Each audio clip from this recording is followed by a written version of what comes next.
What is a trauma bond? It is an unhealthy emotional attachment that can form between an abuser and the person they abuse. Trauma bonding works by creating a cycle of trauma and positive reinforcement. Tactics like cutting off the victim from other people in their life, gaslighting them to make them lose confidence in their concerns, and making them financially or socially dependent on their abuser can leave the victim desperate for connection. What trauma bonding isn't? Misconceptions. Misconception 1. Codependency equals trauma bonding. Codependency is about enmeshment and overgiving. Trauma bonding involves abuse and emotional manipulation. Misconception 2. Shared trauma equals trauma bonding. Shared trauma creates empathy. Trauma bonding forms through abuse cycles and emotional entrapment.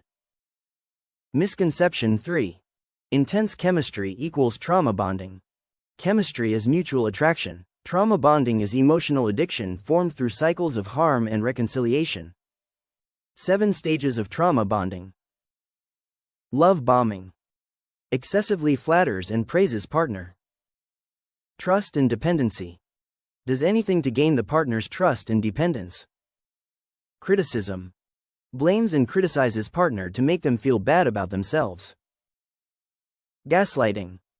Manipulates the partner into thinking, I am the crazy one. Addiction. The partner gets emotionally addicted to the positive reinforcement that comes after abuse. Loss of self. The partner loses their sense of self. Resignation and submission.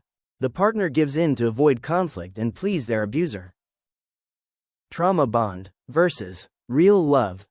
Trauma bonding. Rooted in fear, control, and emotional instability. Often formed through cycles of abuse and reconciliation. Feels like addiction, like you need the person to feel okay.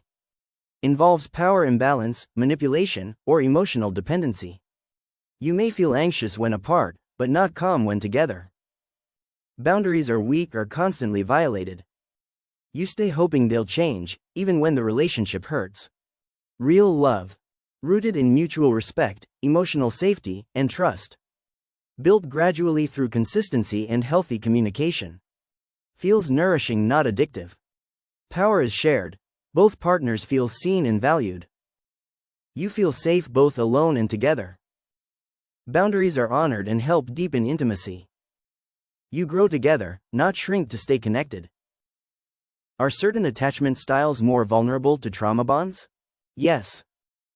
Those with fearful avoidant attachment have a very high risk of trauma bonding because they associate love with fear or chaos and may repeat early trauma patterns. Those with anxious attachment have a high risk of trauma bonding as they crave closeness and fear abandonment. They may tolerate mistreatment for connection.